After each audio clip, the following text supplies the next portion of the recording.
প্রিয় দর্শক, আপনারা যারা ফেসবুক বা ইউটিউব থেকে আজকের আলোচনার জন্য যোগ দিচ্ছেন, আপনারা একটু কাইন্ডলি জানাবেন কমেন্টে যে আপনারা শুনতে পাচ্ছেন কিনা।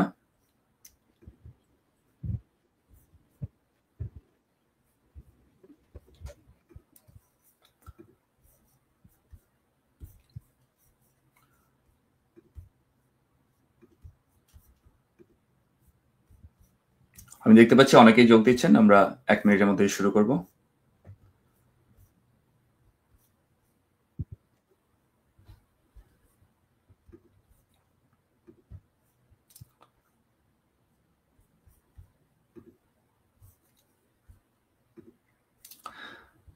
প্রিয় দর্শক, জয়যাত্রার আলোচনায় আপনাদের স্বাগত। আজ আমরা এমন এক সন্ধিক্ষণে দাঁড়িয়ে আছি যেখানে প্রশ্ন উঠছে, আমাদের দেশটা আসলে কারা চালাচ্ছে? গণতন্ত্র, ভূখণ্ডগত সার্বভৌমত্ব এবং জননিরাপত্তা, এই 3টি স্তম্ভ আজ হুমকির মুখে।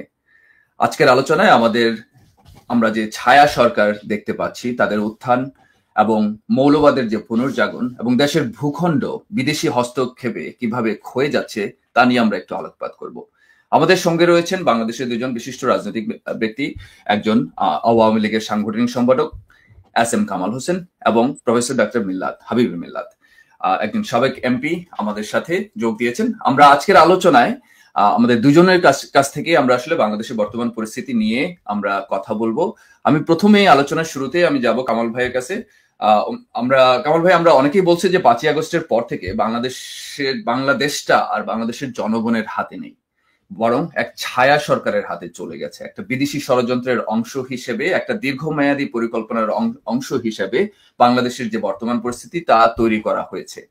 এই পরিস্থিতিতে আপনার পর্যবেক্ষণটা একটু বলবেন যে 5ই আগস্টে হলো এবং সেটা থেকে আজকে আমরা দেখতে পাচ্ছি যে মায়ানমার সীমান্তে আমাদের সার্বভৌমত্ব আজকে হুমকির মুখে। বাংলাদেশ, আমরা এমনও খবর পাচ্ছি যে অনেক অংশ সীমান্তের কাছাকাছি, যেটা হচ্ছে যে আরাকান আর্মি নিয়ন্ত্রণ করছে অথবা বিদেশি একটা জঙ্গি গোষ্ঠী নিয়ন্ত্রণ করছে।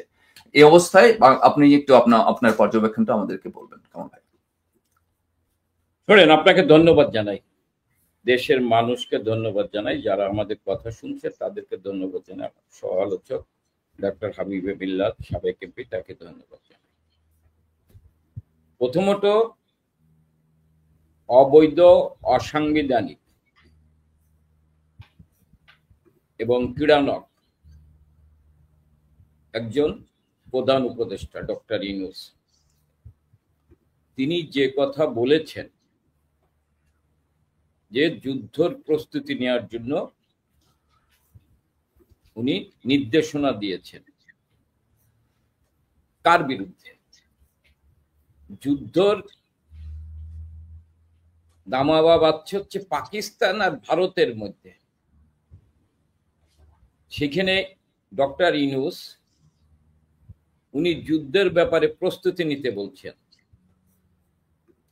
তাহলে উনি কি পাকিস্তানের যে অঙ্গরাজ্য আছে বেলুস্তান, পাঞ্জাব, উনি কি সেই পাঞ্জাব বেলুস্তানের মতো বাংলাদেশকে পাকিস্তানের একটি অঙ্গরাজ্যের মুখ্যমন্ত্রী হিসাবে উনি কথা বলছেন? এবং এটাই বাস্তব আজকে। কারণ উনার অবৈধ পররাষ্ট্র উপদেষ্টা যে কথা বলেছেন যে বাংলাদেশের সীমান্ত আজকে বাংলাদেশের নিয়ন্ত্রণের বাইরে, এই কথা বলার সঙ্গে সঙ্গে, বলার আগে উনার পদত্যাগ করা উচিত ছিল। উনার ভিতরে যদি বিন্দুমাত্র দেশপ্রেম থাকতো, দেশের মানুষের প্রতি ওনার যদি ভালোবাসা থাকতো, দেশের প্রতি যদি ওনার শ্রদ্ধা ভালোবাসা থাকতো। এবং স্বরাষ্ট্রমন্ত্রী একই কথা বলেছেন। উনি বলেছেন যে আপনার মানবিক কারণে রোহিঙ্গাদের আপনার কি কয় করিডোর দেওয়া যেতে পারে, দেওয়ার সিদ্ধান্ত হয়েছে। মানবিক কারণে, হ্যাঁ, মিয়ানমার রাখাইনদের সহযোগিতা, মানবিক কারণে সহযোগিতা দেবে, আমার কোনো আপত্তি নাই, কিন্তু সহযোগিতা দেওয়ার অনেক পথ আছে। যখন বিশ্বর পরাশক্তিগুলো আমার এখানে ঘাঁটি করার স্বপ্ন দেখছেন এবং এই জায়গাকে ব্যবহার করে তারা তাদের অবস্থান তৈরি করার চেষ্টা করছেন, সেই মুহূর্তে এই সিদ্ধান্ত নেওয়া আমরা মনে করি বাংলাদেশ একটা সংঘাতময় পরিস্থিতির দিকে যোগ দিতে যাচ্ছে, এটা যোগ দিতে পারে না। আজকে দেখেন, বঙ্গবন্ধু তনয় যখন প্রধানমন্ত্রী তখন 11 লক্ষ রোহিঙ্গা শরণার্থীকে আশ্রয় দিয়েছিলেন মানবিক নেত্রী, এবং পরবর্তীতে আপনি মায়ানমার সরকারের সাথে জননেত্রী শেখ হাসিনার সরকারের আলোচনা হয়েছে, সেই আলোচনা সাপেক্ষে 2 লক্ষ আপনার রোহিঙ্গা ফেরত নেবে পর্যায়ক্রমে। কিন্তু ইতিমধ্যে এই সরকারের ব্যর্থতার কারণে, এই সরকারের নতজানু পররাষ্ট্র নীতির কারণে এই সরকার আজকে এখানে যে যাদেরকে ওয়াদা দিয়ে ক্ষমতা এসেছেন অবৈধভাবে তাদেরকে খুশি করার জন্য ইতিমধ্যে আরো 1,20,000-এর উপরে রোহিঙ্গা এখানে যোগ দিয়েছেন, আশ্রয় নিয়েছেন। আজকে বাংলাদেশকে আপনার নতুন করে দ্বন্দ্বে জড়িয়ে আর্থিকভাবে ভয়ঙ্কর ধ্বংসের মুখে দেশটাকে এগিয়ে নিয়ে যাচ্ছে। আমি আপনারে এই অঞ্চল নিয়ে সবসময় একটি শক্তি আপনার লক্ষ্য ছিল এই জায়গাটাকে তাদের ঘাঁটি করা। 1969 সালে প্রথম মার্কিনেরা বঙ্গোপসাগরে একটি দ্বীপের বিনিময়ে বাংলাদেশের স্বাধীনতার সহায়তার প্রস্তাব দেন বঙ্গবন্ধু শেখ মুজিবকে। বঙ্গবন্ধু সেটা প্রত্যাখ্যান করেছিলেন, কারণ বঙ্গবন্ধু আর বাংলাদেশের মানুষ এক আত্মা এক প্রাণ, এক অভিন্ন। বঙ্গবন্ধু কার সহায়তায় বাংলাদেশ স্বাধীন হবে একটি অংশ ছেড়ে দিয়ে বঙ্গবন্ধু এই কারণে জৈবনের 1 যুগের বেশি পাকিস্তানের কারাগারে জেল খাটেন, মৃত্যুর মুখোমুখি দাঁড়াননি। বঙ্গবন্ধু জনতার নেতা ছিলেন, জনতার ঐক্যবদ্ধ করে পাকিস্তানের তথাকথিত লৌহ মানবদের পালিয়ে যেতে বাধ্য করেছিলেন। আজকে শুধু তাই নয়, দেশ স্বাধীন হয়েছে। 1974 সালে প্রেসিডেন্ট ফোর্ড সেন্ট মার্টিনের বিনিময়ে খাদ্য সহায়তার প্রস্তাব দেন বঙ্গবন্ধুকে, এবং আপনারা ইতিহাস সাক্ষী যে বঙ্গবন্ধু তাদের প্রস্তাবে রাজি হয়নি, কৃত্রিম দুর্ভিক্ষ সৃষ্টি করা হয়েছিল সেদিন। ঠিক 96 সালে যখন বঙ্গবন্ধু তনয় মানুষের ভোটের অধিকার প্রতিষ্ঠা করে ক্ষমতায় এসেছিলেন, আপনারা সকলেই জানেন, দেশবাসী জানেন যে 2001 সালে যখন শান্তিপূর্ণভাবে ক্ষমতা হস্তান্তর করেন তার কিছুদিন আগে যুক্তরাষ্ট্রের প্রেসিডেন্ট বিল ক্লিন্টন এসেছিলেন। তিনি এসে সাক্ষাৎ করে প্রস্তাব দিয়েছিলেন গ্যাস রপ্তানির জন্য, গ্যাস রপ্তানির জন্য চুক্তি করতে চেয়েছিলেন। জনগণের নেত্রী, সে তার দূরদর্শী নেতৃত্ব, তার সততা, দেশপ্রেম, সেদিন সঠিক সিদ্ধান্ত নিয়েছিলেন। বলছিলেন 50 বছরের গ্যাসের রিজার্ভ থাকার পর আমি চিন্তা করে দেখব গ্যাস রপ্তানি করা যায় কিনা, তারপরে চুক্তি করব। সেদিন ষড়যন্ত্র করে, সূক্ষ্ম কারচুপি করে বঙ্গবন্ধু তনয়কে ক্ষমতায় আসতে দেওয়া হয়নি। কিন্তু তারপরে লড়াই সংগ্রাম করে বঙ্গবন্ধু তনয়কে মাইনাস করে রাজনীতি করার ষড়যন্ত্র করা হয়েছে। 11 সরকাররা বঙ্গবন্ধু তনয় শেখ হাসিনাকে গ্রেপ্তার করে সোলো পয়জন দিয়ে হত্যা করার চেষ্টা করেছেন। জননেত্রী শেখ হাসিনাকে জেলের থেকে মুক্তি করিয়েছেন এবং 2008 সালে ব্রুট মেজরিটি নিয়ে রাষ্ট্রীয় ক্ষমতা এসে দেশকে এক অনন্য উচ্চতায় এনেছেন। বঙ্গবন্ধু তনয় বারবার বলেছেন, তিনি সুস্পষ্টভাবে বলেছেন যে আমি আপনার বঙ্গবন্ধু তনয় জননেত্রী শেখ হাসিনা, আমি তারিখটা বলি আপনাকে, 23শে মে উনি 14 দলের বৈঠকে বলেছিলেন যে আমার উপর এখনো চক্রান্ত চলছে বাংলাদেশের একটি অংশ নিয়ে, অর্থাৎ চট্টগ্রাম মিয়ানমার নিয়ে একটি খ্রিস্টান দেশ বানানো, বঙ্গোপসাগরে একটি ঘাঁটি করবে। তারা বঙ্গোপসাগর ও ভারত মহাসাগরে প্রাচীন কাল থেকে ব্যবসা বাণিজ্য চলে, এই জায়গাটার উপর অনেকের নজর, সেটা আমি হতে দিচ্ছি না, এটাই আমার অপরাধ। বঙ্গবন্ধু তারা রাজি হন। কামাল ভাই, আমি আপনার মানে কথার সূত্র ধরে আমি একটা নিউজ আর্টিকেল আমি দেখাই, সেটা অনেক আগে, সেটা আপনি যে ঘটনার কথা বললেন যে 69-এর ওই সময়ে বঙ্গবন্ধু মানে রাজি হয়নি, বা আমাদের স্বাধীনতা পূর্ববর্তী সময়কাল থেকেই আসলে এই আমাদের যে বেসটা বে অফ বেঙ্গল একটা বেস করার একটা চিন্তা ভাবনা বিদেশি মহল করছে, এবং সেটা আপনি কি সেটা রেফারেন্স ধরেই মনে করেন যে বর্তমানে যে পরিস্থিতি তৈরি করা হয়েছে 5ই আগস্টের পর থেকে বাংলাদেশে, আপনি মনে করেন যে সেটারই যোগসূত্র আসলে এখন আমরা যে ফলাফল দেখতে পাচ্ছি সেটা? আমি মনে করি তারই সেই শক্তি এই 24-এর 5ই আগস্টের যে আন্দোলনের নামে বঙ্গবন্ধু তনয়কে হত্যা করার ষড়যন্ত্র করেছিল। আল্লাহর রহমতে হত্যা করতে পারেনি, কিন্তু ক্ষমতাচ্যুত করতে তারা পেরেছেন।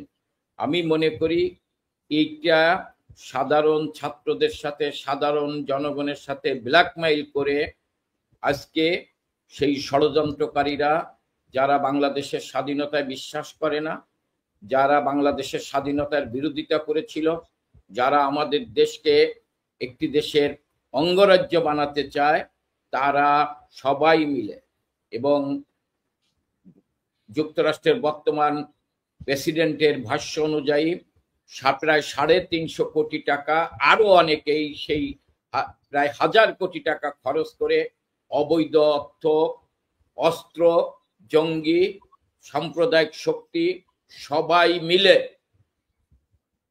জনগণকে ব্ল্যাকমেইল করে আজকে তারা বঙ্গবন্ধু তনয়কে ক্ষমতাচ্যুত করেছেন। মূল লক্ষ্য ছিল তাকে হত্যা করা, কিন্তু আল্লাহর রহমতে শেখ হাসিনা বেঁচে গিয়েছেন। আজকে জাতির সামনে প্রমাণিত হয়েছেন যে শেখ হাসিনা ক্ষমতায় থাকতে পারত যদি শেখ হাসিনা বাংলাদেশের ভূখণ্ডের একটি অংশ ছেড়ে দিত, লিজ দিত বা ছেড়ে দিত, তাহলে শেখ হাসিনা ক্ষমতায় থাকতে পারত। শেখ হাসিনাকে অন্য কারণে ক্ষমতাচ্যুত করে নেই, শেখ হাসিনাকে ক্ষমতাচ্যুত করা হয়েছে পাকিস্তানের এজেন্ডা বাস্তবায়নের জন্য। শেখ হাসিনাকে মানে ক্ষমতাচ্যুত করা হয়েছে যারা মুক্তিযুদ্ধের চেতনাকে বিশ্বাস করে না, তাদের এজেন্ডা বাস্তবায়নের জন্য। শেখ হাসিনাকে ক্ষমতাচ্যুত করা হয়েছে যারা সেন্ট মার্টিন বা বঙ্গোপসাগরকে ঘিরে যারা ঘাঁটি করতে চায়, যারা এই দেশটাকে নিয়ন্ত্রণ করতে চায়, তারা সবাই মিলে গণতন্ত্রের মানুষকন্যা, বাঙালির অনুভূতি, শক্তি, সাহস, প্রেরণা শেখ হাসিনাকে বিরুদ্ধে ষড়যন্ত্র করে তাকে ক্ষমতাচ্যুত করেছে। আচ্ছা, ধন্যবাদ কামাল ভাই, আমি আপনার কাছে ফিরবো। আমি তার আগে একটু মিল্লাত ভাই, আপনার কাছে একটা প্রশ্ন আমার এই প্রসঙ্গে। বাংলাদেশে ধর্মীয় যে মৌলবাদ বা উগ্রবাদের কথা বলা হয়, আমরা জানি যে বাংলাদেশের মানুষ ধর্মপ্রিয়, কিন্তু ধর্মীয় মৌলবাদ বা উগ্রবাদ তেমন উল্লেখযোগ্য ভাবে কখনো আগে দেখা যায়নি। হ্যাঁ, একটা অংশ সবসময় ছিল, যেটা 1971 সালে স্বাধীনতা বিরোধিতা থেকে শুরু করে একটা ছোট একটা অংশ বাংলাদেশে, যারা সবসময় ধর্মীয় মৌলবাদকে রাজনীতির ক্ষেত্রে ব্যবহার করার চেষ্টা করেছে, এবং সেটারই আমরা পর্যায়ক্রমে দেখেছি যে বাংলাদেশে যে 5ই আগস্ট পরবর্তীতে যে পরিস্থিতি তৈরি করা হয়েছে, সেটা শুধুমাত্র বাংলাদেশের মানে রাষ্ট্রীয় অবকাঠামোর উপর আঘাত তা না, সরকারি প্রতিষ্ঠান থেকে শুরু করে প্রত্যেকটা সামাজিক অনুষ্ঠান থেকে শুরু করে প্রত্যেকটা জায়গায় বাংলাদেশের যে বাঙালি জাতীয়তাবাদের যে মূল্যবোধ বা বাঙালি জাতির যে আমাদের ইতিহাস, ঐতিহ্য, সবকিছুর মধ্যেই আঘাত হানা হচ্ছে একের পর এক, এবং যে সেটা নিদর্শন আমরা দেখতে পেয়েছি এবার পহেলা বৈশাখের উদযাপনের ক্ষেত্রেও। সামান্য নামকরণ নিয়েও এরা হচ্ছে যে সমস্যা তৈরি করেছে, সেটা আমাদের মূল যে মূল্যবোধ, যেটা আমাদের সেই মূল্যবোধে আঘাত এনেছে। তো আপনার কাছে আমার প্রশ্ন যে এই যে চক্রান্তের কথা আমরা শুনছি, জানছি করিডোরের নিয়ে, সেটা স্বাধীনতা পূর্ব থেকে শুরু হওয়া চক্রান্ত এখন এসে এই পরিস্থিতিতে দাঁড়িয়েছে, এবং এর পাশাপাশি আমরা একটা মিল দেখতে পাচ্ছি, সেটা হচ্ছে যে সিরিয়া, আফগানিস্তানের মতো মৌলবাদকে উস্কে দিয়ে সেটাকে একটা হাতিয়ার হিসেবে ব্যবহার করে বিদেশি সৈন্যরা এসে আগ্রাসন করে একটা ভূমির দখল নেয়। আরেকটা প্যাটার্ন দেখতে পাচ্ছি হচ্ছে যে যে কোনো জায়গায় রাষ্ট্রীয় সম্পদ, যেমন ইউক্রেনের ক্ষেত্রে আমরা যেটা দেখেছি, যে সেখানে যদি অধিগ্রহণ করতে চায় ওরা একটা যুদ্ধ বাঁধিয়ে দেয়। তো আমি আপনার কাছে, আপনি একজন বিজ্ঞ রাজনীতিবিদ এবং আপনার প্রজ্ঞা, সেই জায়গা থেকে আমি আপনার কাছ থেকে জানতে চাইবো যে আপনার বিশ্লেষণটা কি, এখানে ধর্মীয় উগ্রবাদটাকে কেন ব্যবহার করা হচ্ছে, এটার সাথে আসলেই কি মিল আছে আমাদের সিরিয়া, আফগানিস্তান বা এরকম কিছু একটা তৈরি করার জন্য? মিলাদ ভাই, আপনার কাছে। ধন্যবাদ আপনাকে। ধন্যবাদ এস এম কামাল ভাইকে, যিনি বাংলাদেশ আওয়ামী লীগের সাংগঠনিক সম্পাদক, এবং দর্শকদের শুভেচ্ছা। আপনি দেখুন, বাংলাদেশের যে জন্মটি হয়েছে সেটি হয়েছে সেকুলারিজম নিয়ে, যে সকলের সমান অধিকার, ধর্ম, বর্ণ, গোত্র নির্বিশেষে। 1947 সনে যে পাকিস্তান ভারত বিভাজন হয়, সেটা ধর্মীয় কারণে বিভাজন হওয়ার কারণেই কিন্তু পরবর্তীকালে ধর্মীয় কারণ এবং বৈষম্যের জন্যই কিন্তু পশ্চিম পাকিস্তান থেকে বাংলাদেশের উদ্বুদ্ধ হয় পূর্ব পাকিস্তান। সুতরাং আমাদের বাংলাদেশে যে মুসলমান সমাজ রয়েছে, যাদের সংখ্যা 92-93 ভাগ, তারা ধর্মপ্রাণ মুসলমান, তারা মডারেট মুসলমান, তারা মুসলমান ধর্মকে সঠিকভাবে পালন করে, সাথে সাথে অন্য ধর্মকেও তাদের ধর্মীয় অনুষ্ঠান পালন করার জন্য তারা কখনোই বাধার সৃষ্টি করে নাই, মেজরিটি মুসলমান। কিন্তু কিছু কিছু উগ্রপন্থী, ফ্যানাটিক এবং এক্সট্রিমিস্টদের জন্য আমাদের বাংলাদেশি মুসলমানদের কপালে আজকে কলঙ্কের তিলক। আপনি একটা কথা চিন্তা করে দেখেন, এই ধর্মের নাম করে 16 সনে হলি আর্টিজনে দেশি বিদেশি 24 জনকে হত্যা করা হলো। সারা পৃথিবীতে বাঙালি মুসলমানরা সারা পৃথিবীতে সন্ত্রাসী হয়ে গেল। আপনি চিন্তা করে দেখেন জঙ্গি আক্রমণের কথা। বিভিন্ন শোলাকিয়ার মাঠে যখন জঙ্গি আক্রমণ করতে যায় মুসলমানদের নামাজের জন্য, পুলিশ বাহিনীর জন্য তাদেরকে হয়তোবা তারা সে কাজটি করতে পারে নাই, সারা পৃথিবীতে ছড়িয়ে পড়ে আমরা জঙ্গিবাদকে আশ্রয় দিচ্ছি। আমরা যখন অন্য দেশকে অস্থিতিশীল করার জন্য মুসলিম শব্দটি ব্যবহার করে কিংবা তাদেরকে সমর্থন নিয়ে আমরা যখন অস্ত্র পাচার করার চেষ্টা করি বিভিন্ন পার্শ্ববর্তী দেশগুলোতে, তখন কিন্তু আমাদের পার্শ্ববর্তী দেশের সাথে আমাদের সম্পর্কের অবনতি ঘটে। জাতির পিতা বঙ্গবন্ধু শেখ মুজিবুর রহমান তিনি দিয়ে গেছেন বাংলাদেশ, যেটি হচ্ছে সকলের সাথে বন্ধুত্ব, কারোর সাথে বৈরিতা নয়। এই ভিত্তিতেই বাংলাদেশ চলছে, এবং বাংলাদেশের মানুষ যারা নিজেদেরকে সংখ্যালঘিষ্ঠ মনে করে, আমরা মনে করি না, তারাও কিন্তু তাদের ধর্মীয় অনুষ্ঠান, সামাজিক অনুষ্ঠান, যে কোনো ধর্ম, হিন্দু, বৌদ্ধ, খ্রিস্টান বলেন, ছোট ছোট উপজাতি বলেন, তাদের সাথে যখন আওয়ামী লীগ সরকার ক্ষমতায় থাকে, আওয়ামী লীগ দায়িত্বে থাকে, তখন কিন্তু তারা তাদের অনুষ্ঠানগুলিকে আরো বড় করে, আরো বিশাল করে, আরো নিরাপত্তার সাথে, নিরাপদে তারা পালন করে। কিন্তু আমরা বারবার দেখেছি যখনই মৌলবাদী সরকারের সমর্থনে অথবা মৌলবাদীরা যখন সরকারে থাকে, তখন এগুলো তারা ভীত থাকে এবং দেশ থেকে তারা কিন্তু দেশান্তরিত হয়। সুতরাং এই মৌলবাদের উত্থান আমরা দেখতে পাচ্ছি। আপনি যদি গত 3-4 মাস দেখে থাকেন, মেয়েদের ফুটবল খেলতে দেবে না, মেয়েদেরকে হিজাব ছাড়া বাইরে গেলে তাদেরকে চুল টেনে ফেলে দেওয়া হবে, মেয়েদেরকে অফিস আদালতে দেওয়া হবে না, শিক্ষা ব্যবস্থায় তাদেরকে আসতে দেওয়া হবে না। এটা কোন ইসলাম? ইসলাম ধর্ম কি এই কথাগুলো বলেছে? বারবারই বলি, ইসলাম ধর্ম হচ্ছে একটি শান্তির ধর্ম, সৌম্যের ধর্ম এবং স্মার্ট ধর্ম, সকল কিছুকে নিয়ে, সবাইকে নিয়ে যাতে আমরা বাস করতে পারি, সেটাই। কিন্তু এই উত্থান আমরা মহান মুক্তিযুদ্ধে দেখেছি, খুন, ধর্ষণ, অগ্নিসংযোগের মতো এমন অপরাধ কিন্তু পৃথিবীর কোথাও নেই। ইসলাম ধর্ম কখনোই সমর্থন করে না। জামাতে ইসলাম, আল বদর, আল শামস, রাজাকার সহ যারা 1971 সনের মহান মুক্তিযুদ্ধের সময় 30 লক্ষ শহীদ মুক্তিযোদ্ধাদের শহীদ করেছেন, 2 লক্ষ মা বোনের সম্ভ্রমের বিনিময়ে আমরা স্বাধীনতা পেয়েছি, শত শত হাজার হাজার বাড়িঘরকে পুড়িয়ে দেওয়া হয়েছে, সেই তারা নাকি মুসলমানদের ধ্বজাধারী, তারা আজকে পর্যন্ত তাদের অপকর্মের জন্য ক্ষমা পর্যন্ত চায়নি।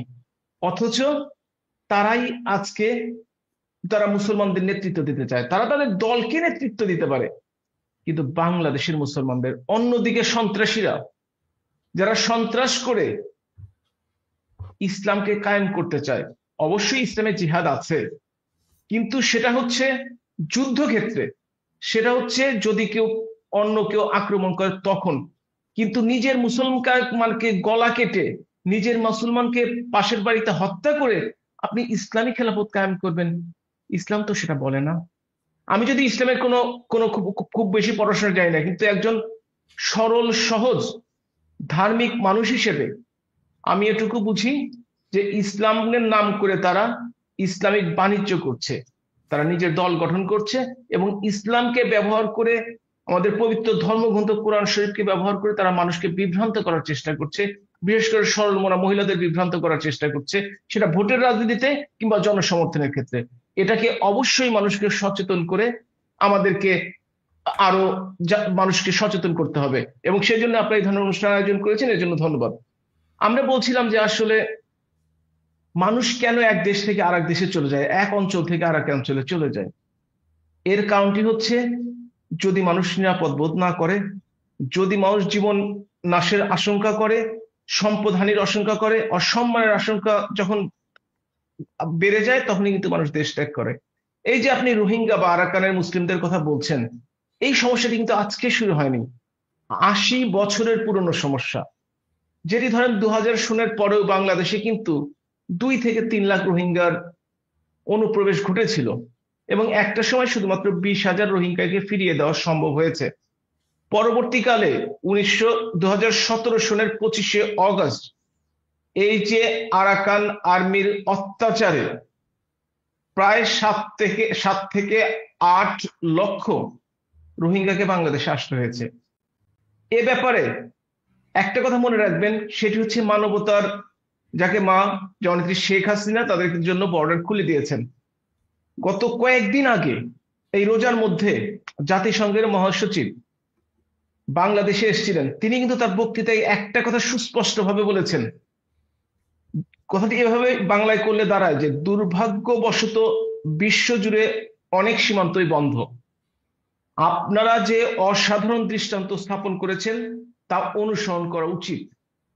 অর্থাৎ 2017 সনে যে সরকারটি ছিল মাননীয় প্রধানমন্ত্রী জননেত্রী শেখ হাসিনার নেতৃত্বে, সেই সরকারটির প্রশংসা করেছেন, তিনি ভূয়সী প্রশংসা করেছেন।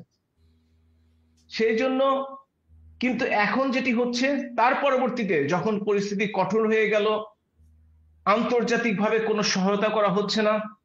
আমি international federation of red cross and red crescent সোসাইটির গভর্নিং বডির মেম্বার ছিলাম, বাংলাদেশ রেড ক্রস সোসাইটির ভাইস চেয়ারম্যান ছিলাম। সেই হিসেবে রোহিঙ্গাদের সমস্যা নিয়ে আমাকে অনেকবার রোহিঙ্গা ক্যাম্পেও যেতে হয়েছে এবং পরবর্তীতে বিভিন্ন দেশেও যেতে হয়েছে রেড ক্রিসেন্টের পক্ষ থেকে।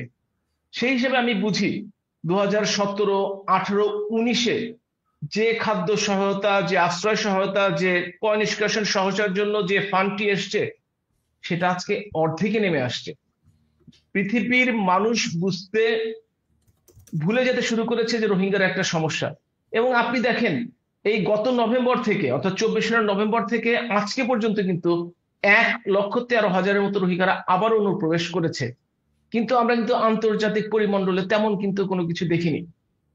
এর কারণটি হচ্ছে এই সরকার এবং এই সরকার নিয়ন্ত্রিত সমস্ত মিডিয়াগুলো সবকিছু চেপে রাখতে চায়, এবং তারা অদ্ভুত অদ্ভুত খবর তৈরি করে কাউকে কাউকে মহামানব সৃষ্টি করার চেষ্টা করে থাকে। আপনি দেখেন, আপনি কখনো শুনেছেন যে মিয়ানমার বর্ডারে মিয়ানমার আর্মি অথবা আরাকান আর্মি অথবা আরসা কখনো ভিতরে ঢুকতে সাহস পেয়েছে? অথচ কয়েকদিন আগে পত্রিকায় দেখলাম 10, সোশ্যাল মিডিয়াতে দেখলাম 10 কিলোমিটার ভিতরে ঢুকে আরাকান আর্মি উৎসব করেছে।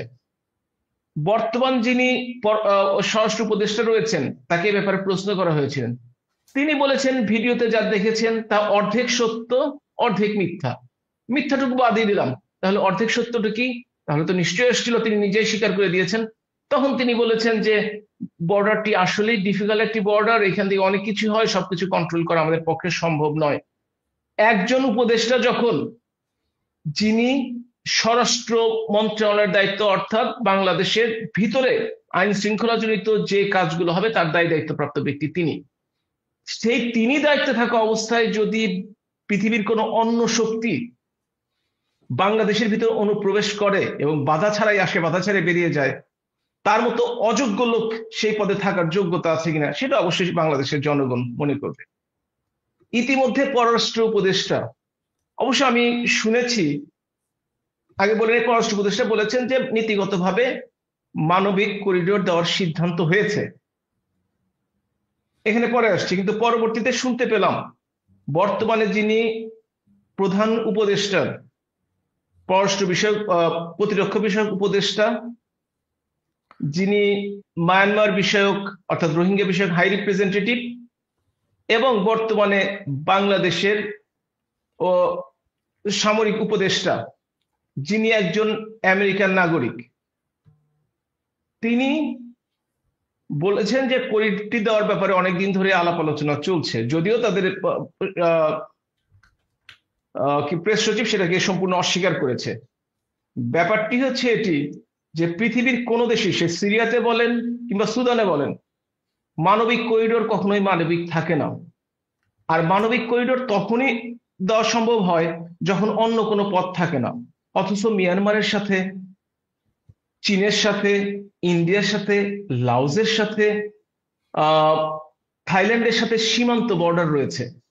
সুতরাং বাংলাদেশ বরঞ্চ একটা ডিফিকাল্ট সিচুয়েশন, যেখান থেকে বর্ডার দিয়ে আরাকান আর্মিদের মাঝখান দিয়ে এটা নিয়ে যাওয়া সম্ভব না। উপরন্তু বার্মার সামরিক জান্তার অধীনে কিন্তু প্রধান যে 90% মিয়ানমারের যে পণ্য আমদানি রপ্তানি হয় ইয়াঙ্গুন পোর্ট, সেটি কিন্তু তাদের দখলে এবং তারা কিন্তু সেটি এখন প্রতিনিয়ত ব্যবহার করছে। এবং 2023 সনে যে সোয়াতে যে একটা বন্দর হয়েছে, ভারত যেটি তৈরি করেছে, সেটিও কিন্তু আরাকান আর্মির অধীনে এবং সেটা কিন্তু আরাকানি। সুতরাং সেভাবেই কিন্তু পণ্য পরিবহন করা খুবই সোজা। তাহলে কেন বাংলাদেশকে করিডোর হিসেবে ব্যবহার করার সুযোগ দিতে হবে? দ্বিতীয়ত, এ ব্যাপারে কে অনুমতি দিয়েছে? আমরা সকলেই জানি অন্তর্বর্তীকালীন সরকার হচ্ছে অনির্বাচিত এবং ক্ষণস্থায়ী সরকার, স্বল্প সময়ের জন্য সরকার। পৃথিবীর যে দেশে আসুক না কেন তার স্বল্প, এবং জনগণের ম্যান্ডেট না থাকার কারণে এই ধরনের সিদ্ধান্ত নেওয়ার ক্ষমতা তাদের নেই। একমাত্র সংসদই পারে এই ধরনের সিদ্ধান্ত গ্রহণ করার জন্য সকল দলের মতামত নিয়ে। সেখানে বাংলাদেশের বড় ছোট সব দল মিলিয়ে যেহেতু এর প্রতিবাদ জানাচ্ছে, জানতে যাচ্ছে কার সাথে আলোচনা করে সিদ্ধান্ত নিলেন, তখন বাংলাদেশের মানুষের কি কোনো মতামত নেওয়া হয়েছে? কোনো গণভোট করা হয়েছে? কোনো রেফারেন্ডাম করা হয়েছে? কিছুই করা হয়নি। এই অনির্বাচিত ক্ষণস্থায়ী সরকারের কোনো অধিকার নেই বাংলাদেশি ভূখণ্ডকে অন্য কারো হাতে তুলে দেওয়ার। তারা চাইলেও পারবে না। বীর বাঙালি কখনোই বাংলাদেশের 1 ইঞ্চি জমি ছাড়বে না। সুতরাং তাদের এখন থেকেই, তারা, আমি জানি না এনজিও করলে কি জনগণ সম্বন্ধে ভ্রান্ত ধারণা তৈরি হয় কিনা, যদি তারা মনে করে থাকে সেই স্টাইলে দেশ চালাতে চান যে তাদের অধীনস্থ একটি নন গভর্নমেন্টাল অর্গানাইজেশন দেশের, তাহলে কিন্তু সেটা হবে না। বাংলাদেশের মানুষ কিন্তু সেটা কখনোই মেনে নেবে না। সুতরাং আমি এ ব্যাপারে সুস্পষ্টভাবে বলতে চাই, আরেকটি কথা, সেটি হচ্ছে যে আরাকান আর্মির সাথে জান্তার আর্মির ফাইট হচ্ছে। এক দলকে সুবিধা দিলে আর এক দল তো আমাদেরকে আবারও আক্রমণ করবে। আমরা কি সেই যুদ্ধ পরিস্থিতিতে যেতে যাচ্ছি? পাকিস্তান ইন্ডিয়াতে যুদ্ধ অবস্থা বিরাজ করছে, কিন্তু যে বর্ডারে বিরাজ করছে সেটা হচ্ছে আমাদের দেশ থেকে 2500 কিলোমিটার দূরে। আমরা তো আর ওই 2500 কিলোমিটার দূরে যুদ্ধে আমরা অংশগ্রহণ করতে চাইও না, করতে পারবো না, চাইলেও পারবো না। আমরা কি মিয়ানমারের সাথে যুদ্ধ বাঁধানোর চেষ্টা করছি? আমরা গল্প শুনছি, সত্য মিথ্যা জানি না, যেই সরকার নিজেদেরকে দীর্ঘস্থায়ী রাখার জন্য একটা দীর্ঘ পরিস্থিতি সৃষ্টি করে বাংলাদেশে নির্বাচন দেবে না। আর দ্বিতীয় আরেকটি গুজব বাজারে ছড়িয়ে গেছে, সেটি হচ্ছে ডক্টর ইউনূস যেহেতু বাংলাদেশের অন্তর্বর্তীকালীন সরকারের প্রধান হতে পেরেছেন, তিনি এখন জাতিসংঘের সেক্রেটারি জেনারেল হতে পারবেন কিনা সে ব্যাপারেও চেষ্টা তদবির চালিয়ে যাচ্ছেন। আমি জানি না সত্যতা কতটুকু, তবে জনমুখে কিন্তু এটা প্রচলিত আছে। যার বয়স 84 বছর, আল্লাহ তাআলা তার জীবনের শেষ দিনগুলো যেন দেশের ভালো কাজে ব্যয় করবে এটুকু মানুষ আশা করেছিল, কিন্তু যা করছেন তিনি তা বাংলাদেশের জনগণের কাছে আসলেই গ্রহণযোগ্য না। আচ্ছা মিলাদ ভাই, এই প্রসঙ্গে আমরা আবার ফিরবো আপনার কাছে। আপনি যেহেতু রেড ক্রস এবং রেড ক্রিসেন্টের উদাহরণটা দিলেন যে আপনি এটার দায়িত্বে ছিলেন, এটা নিয়ে আমার কিছু প্রশ্ন আছে কারণ হচ্ছে যে আমরা জানি যে $12.5 যে ইয়েটা ছিল মাসিক ভাতা সেটা এবং সেটা কমিয়ে নিয়ে আসা হয়েছে এখন, সেটা নিয়ে আমার একটু আলোচনা আছে আপনার সাথে, কিন্তু তার আগে আমি একটু কামাল ভাইয়ের কাছে ফিরতে চাই। কামাল ভাই, আপনি মানে এই যে পরিস্থিতিটা আমরা মিলাদ ভাইয়ের কাছ থেকে শুনলাম যে যে কি হচ্ছে রোহিঙ্গাদেরকে নিয়ে বা কি রাজনীতিটা হচ্ছে, মাননীয় প্রধানমন্ত্রী শেখ হাসিনা কিভাবে উনি ম্যানেজ করেছিলেন যে রোহিঙ্গাদের ব্যবস্থায় মানবিক যে দিকটা সেটা উনি তুলে ধরেছিলেন এবং সেভাবে এমন ভাবে ব্যবস্থা করছিলেন যেন আলটিমেটলি ওরা ফেরত যেতে পারে মিয়ানমারে, কিন্তু এখন আমরা দেখতে পাচ্ছি যে আরো বেশি, আরো 1 লক্ষের বেশি রোহিঙ্গা তাদেরকে নিয়ে আসা হয়েছে, যেখানে আমাদেরকে আসলে ওদের খাদ্য বা ওদেরকে যে সাহায্য সহযোগিতা দেওয়া দরকার সেটা আমাদের যথাযথ নাই। এখন এই পরিস্থিতিতে তারপরও সরকারের কোনো গা দেখতে পাচ্ছি না এই বিষয়ে, কিন্তু উল্টো দেখতে পাচ্ছি যে বঙ্গবন্ধু শেখ মুজিবুর রহমান এবং তার পরিবারের যে সদস্যরা যারা আসলে একসময়ে মানে সেই স্বাধীনতার আগে থেকে বাংলাদেশে বঙ্গবন্ধু তার পরিবার কাজ করে আসছে এবং এখন পর্যন্ত আমরা দেখতে পাচ্ছি মাননীয় প্রধানমন্ত্রী শেখ হাসিনা 15 বছর ধরে বাংলাদেশকে একটা দৃষ্টান্তমূলক উন্নয়নের মাধ্যমে একটা উল্লেখযোগ্য পরিমাণ পরিবর্তন এমন ভাবে নিয়ে এসেছিলেন, সামাজিক অর্থনৈতিক সব দিক থেকে বাংলাদেশকে একটা সম্মানজনক পর্যায়ে সারা বিশ্বে যেন দাঁড়াতে পারে। কিন্তু এখন যেটা করা হচ্ছে যে বঙ্গবন্ধু পরিবারের যত সদস্য আছে সে তাদের বিরুদ্ধে এক এক করে মিথ্যা মামলা দিয়ে মিথ্যা প্রপাগান্ডা চালিয়ে ওরা হচ্ছে চরিত্র হননের চেষ্টা করছে ইউনূস এবং তার সরকার। এবং সেক্ষেত্রে যে দেশের যে মূল সমস্যাগুলো সেগুলোর দিকে ওরা নজর দিচ্ছে না এবং হাজার হাজার লক্ষ লক্ষ কোটি টাকা দুর্নীতির কথা বলছে, কিন্তু দুর্নীতির কোনো চিহ্ন প্রমাণ আমরা দেখতে পাচ্ছি না। আমরা দেখতে পাচ্ছি যেটা হচ্ছে যে চরিত্র হনন বঙ্গবন্ধু এবং তার পরিবার এবং সবাইকে যারা হচ্ছে স্বাধীনতাকামী মানুষ, মুক্তিযুদ্ধের পক্ষের মানুষ, তাদেরকে অপদস্থ করা, হেনস্থ করা নানান ভাবে। এই বিষয়টা আপনি একটু আমাদেরকে বলবেন যে এটার মানে মূল কারণটা কি? এটা কি মানুষের দৃষ্টি সরিয়ে রাখা, নাকি হচ্ছে যে ওরা ভয় পাচ্ছে যে আওয়ামী লীগ ফিরে আসবে এবং বাংলাদেশের মানুষ আবার জেগে উঠবে এবং জেগে উঠছে, যেটা আমরা দেখতে পাচ্ছি বিভিন্ন জায়গায় এখন এই বিষয়ে আপনি একটু আমাদেরকে বলবেন যে ওদের মূল ইয়েটা। ধন্যবাদ। এর মূল কারণ হচ্ছে বঙ্গবন্ধু শেখ হাসিনা। বাংলাদেশের মানুষের কাছে শক্তি, সাহস, প্রেরণা হচ্ছে বঙ্গবন্ধু শেখ হাসিনা। আপনি দেখেন, তারা বঙ্গবন্ধুকে হত্যা করার পর অনেক ভেবেছিল যে আওয়ামী লীগ আর কোনোদিন ঘুরে দাঁড়াবে না, আওয়ামী লীগ আর কোনোদিন রাষ্ট্রীয় ক্ষমতায় যাবে না। কিন্তু বঙ্গবন্ধুকে হত্যা করার পর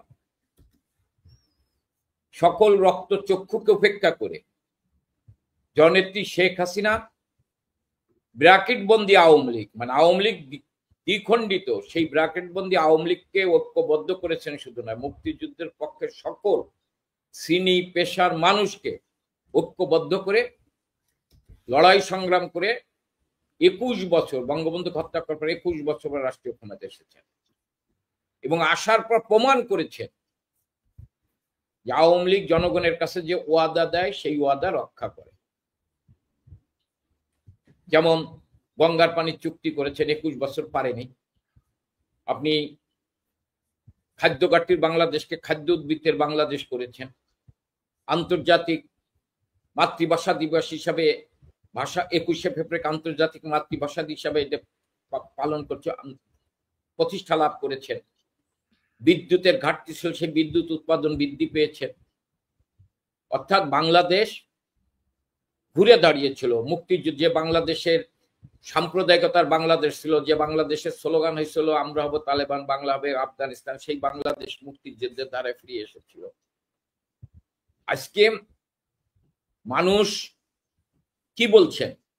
যারা শেখ হাসিনার বিরুদ্ধে স্লোগান দিচ্ছে তারাও বলছে যে শেখ হাসিনা প্রধানমন্ত্রী থাকলে আজকে এই ধরনের সিদ্ধান্ত হতো না, কেউ সাহস পেত।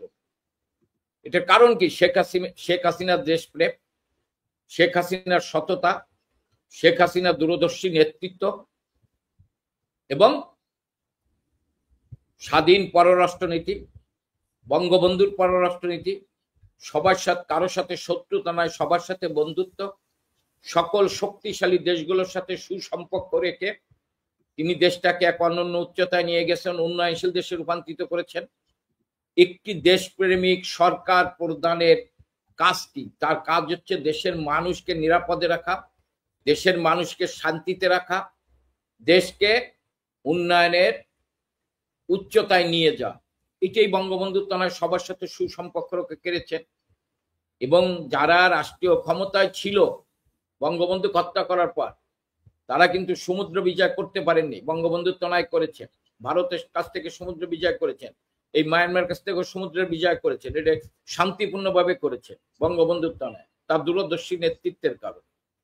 আজকে মানুষ এখন বুঝতে পেরেছেন যে 24-এর 5ই আগস্ট যে আন্দোলন হয়েছে, সেই আন্দোলনে জনগণের সাথে ব্ল্যাকমেইল করা হয়েছে। আজকে আপনি দেখেন সংবাদপত্রের স্বাধীন, আমাদের সময় বলা হয়েছে যে আমরা সংবাদপত্র নিয়ন্ত্রণ করতাম। আপনি জননেত্রী শেখ হাসিনার সরকারের সময় প্রতিটি টেলিভিশনে যে টক শোতে গুলো যেভাবে তির্যক ভাষায় সরকারের সমালোচনা হয়েছে, কোন সাংবাদিককে কারণ দর্শানো হয়েছে, চাকরিচ্যুত তো দূরের কথা, কারণ দর্শানো হয়েছে। কিন্তু আপনি 2 দিন আগে 3 জন সাংবাদিক প্রশ্ন করার অপরাধে চাকরি চলে গেছে, একটি টেলিভিশন বন্ধ হয়ে গেছে। আজকে আপনি, হ্যাঁ, আমি একজন বিএনপি নেতার বক্তৃতা শুনলাম, জননেত্রী শেখ হাসিনার 15 বছর সরকার ক্ষমতায় থাকার সময় কোন আদালতের বিচারক, নিম্ন আদালত হোক, উচ্চ আদালত হোক, বিচারক বিরোধী দলের, তাদের নামে মামলা হতে পারে, কিন্তু তাদেরকে জেলে যেতে হয়নি, তাদেরকে কোর্ট বেল দিয়েছে। আর আজকে একসাথে 48 জন আইনজীবীকে জেলখানায় যেতে হয়েছে। 84 জন আজকে 84 জন আইনজীবীকে জেলখানায় যেতে হয়েছে। শুধু তাই না, আপনি কয়দিন আগে দেখছেন যে আইনমন্ত্রী আনিসুল হক সাহেবকে যখন নারায়ণগঞ্জে কি ভাবে এসে দীপুমণির উপর কিভাবে হামলা হয়েছে। আজকে মুক্তিযুদ্ধের অন্যতম সংগঠক জাতীয় নেতা আবির হোসেন আমু, রাশেদ খান মেননকে, শাহজাহান খানকে, হাসান আলীকে কিভাবে পিছনে হাত কড়া দিয়ে আপনি আদালতে হাজির করা হচ্ছে। আজকে বাংলাদেশ কোথায়? আপনি যেটা বলছেন, কারণ আজকে তারা মানুষ মুক্তিযুদ্ধের চেতনায় যারা বিশ্বাস করে, যারা বাংলাদেশের প্রতি যাদের বিশ্বাস করে যে 30 লক্ষ শহীদের রক্তের বিনিময়ে বাংলাদেশ স্বাধীন হয়েছে, যারা 71কে বিশ্বাস করে, তারা আজকে বুঝছে যে শেখ হাসিনাই সঠিক। এই কারণে শেখ হাসিনার বিরুদ্ধে তার পরিবারকে ঘিরে মিথ্যাচার করা। আপনি বলেন তো, সজীব ওয়াজেদ জয়, যে হার্ভার্ড বিশ্ববিদ্যালয় থেকে উচ্চ ডিগ্রি লাভ করেছেন, যে বাংলাদেশের তথ্য প্রযুক্তিতে এক আমূল পরিবর্তন এনেছেন, মাকে সহযোগিতা করেছেন, তিনি যখন বাংলাদেশে এসেছে কোনো মিডিয়া জানতে পেরেছে কখন ইন করেছে, কখন বের হয়েছে। সাইম ওয়াজেদ পুতুল আজকে ওয়ার্ল্ড হেলথ অর্গানাইজেশনের এই অঞ্চলের পরিচালক, তিনি অটিজমের উপর বিশেষ দূত ছিলেন। আমি মনে করি ববি সিদ্দিকী, আজকে টিউলিপ সিদ্দিকী, প্রথম নির্বাচনে তিনি সংসদ সদস্য হয়েছেন, পরবর্তীতে প্রথমবার যে ভোট পেয়েছেন তার পরবর্তীতে তার চেয়ে আরো বেশি ভোট পেয়েছে। তারা স্ব জায়গায় তাদের দক্ষতা, তাদের সততা, তাদের কর্মযোগ্যতা দিয়ে তারা প্রমাণ করেছেন তারা সব জায়গায় যোগ্য। তাদেরকে নিয়ে অপপ্রচার, মিথ্যাচার করা হচ্ছে। কই আজকের প্রধানমন্ত্রীর নামে কোন বিদেশে কোন ব্যাংকে কোথায় টাকা পেয়েছে? বাংলাদেশে কয়টি ব্যাংকে টাকা পেয়েছে? আজকে মিথ্যে কেন? অতীত বঙ্গবন্ধুর পরিবারকে নিয়ে মিথ্যাচার করা হয়তো, অপপ্রচার করা হতো। কারণ বঙ্গবন্ধুর পরিবার হচ্ছে শক্তি। আপনি জানেন যে কেন শেখ রাসেলকে পর্যন্ত হত্যা করা হয়েছিল? এই কারণে আমি মনে করি, আমার মূল্যায়ন, এই কারণে শেখ রাসেলকে হত্যা করা হয়েছিল বঙ্গবন্ধু পরিবারের কেউ যদি বেঁচে থাকে, বাংলাদেশের জনগণের বিশ্বাসের জায়গা হচ্ছে বঙ্গবন্ধু পরিবার, তাকে ঘিরে আওয়ামী লীগ, বাংলাদেশের মানুষ একদিন ঘুরে দাঁড়াবেই। এবং পরবর্তীতে তাই প্রমাণ হয়েছে যে বাংলাদেশের যখন অন্ধকার যুগ, সেই অন্ধকার যুগে সারা বাংলাদেশের মুক্তিযুদ্ধের পক্ষের মানুষের আহাজারি আত্মনাদে আজকের প্রধানমন্ত্রী সেদিনকে শেখ হাসিনা আওয়ামী লীগের দায়িত্ব নিয়ে আজকে বাংলাদেশকে ঘুরে দাঁড় করেছিল, অন্ধকার থেকে আলোর দিকে ফিরিয়ে নিয়ে গিয়েছিল। আজকেও শেখ হাসিনা এবং তার পরিবারকে ঘিরে মিথ্যাচার করা হচ্ছে, এই কারণে দলের তার ভাবমূর্তি ক্ষুণ্ণ করার জন্য। কিন্তু তারা জানে না যে বাংলাদেশের তৃণমূলের কর্মীরা আর আওয়ামী লীগ শেখ হাসিনা এক অভিন্ন। তৃণমূলের কর্মীরা সাধারণ মানুষ মনে করে শেখ হাসিনা হচ্ছেন সততার প্রতীক, কারণ শেখ হাসিনা যা করেছেন,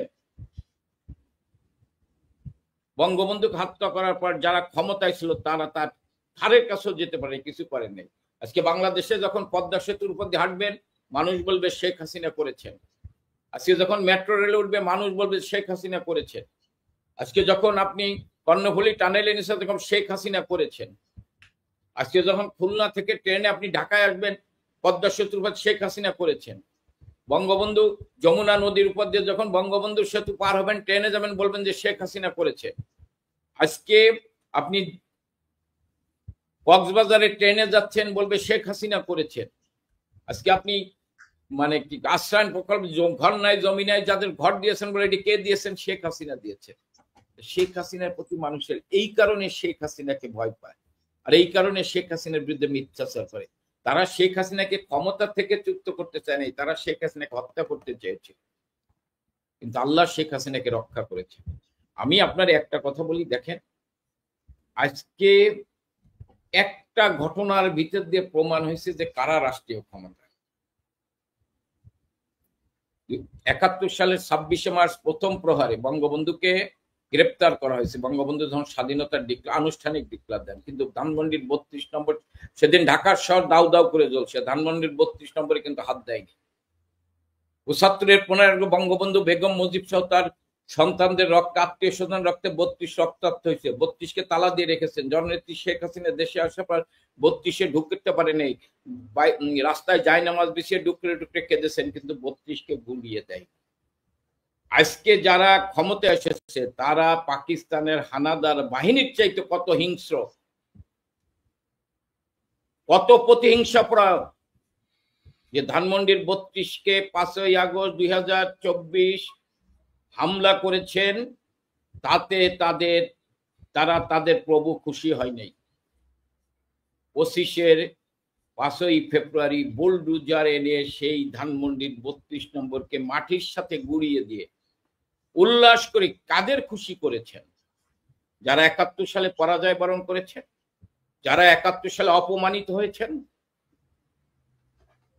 যারা মাথা নত করে আত্মসমর্পণ করেছেন, সেই প্রতিশোধ নেওয়ার জন্য তারা ৩২কে গুঁড়িয়ে দিয়ে উল্লাস করেছেন।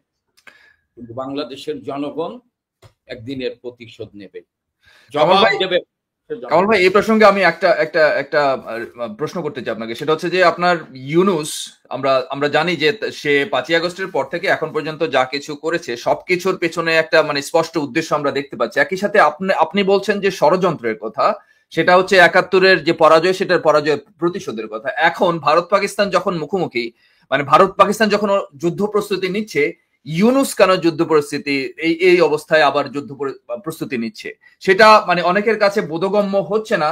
কারণ হচ্ছে যে ভারত পাকিস্তান এই প্রথমবারের মতো মুখোমুখি হচ্ছে তা কিন্তু না। এর আগে ১৯৯৯ সালে কার্গিল যুদ্ধ হয়েছে, তখনও বাংলাদেশে আমরা কিন্তু জননেত্রী প্রধানমন্ত্রী শেখ হাসিনা ক্ষমতায় ছিলেন। কিন্তু বাংলাদেশ কি তখন যুদ্ধ পরিস্থিতির জন্য প্রস্তুতি নিয়েছিল যুদ্ধের জন্য, নাকি ইউনূস এখন নিজেকে পূর্ব পাকিস্তানের রাষ্ট্রপ্রধান হিসেবে ভাবছে? আমি আপনার বলি যে যুদ্ধ হবে ভারতের কাশ্মীর বর্ডার, ভারত পাকিস্তানের ভিতরে, তাদের ভিতর প্রস্তুতি হচ্ছে। ইউনূস সাহেব যখন প্রস্তুতির কথা বলে, তখন আমার মনে হচ্ছে এটা বাংলাদেশ নাই, এটা বেলুস্তান অথবা পাঞ্জাবের মতো একটি প্রদেশ।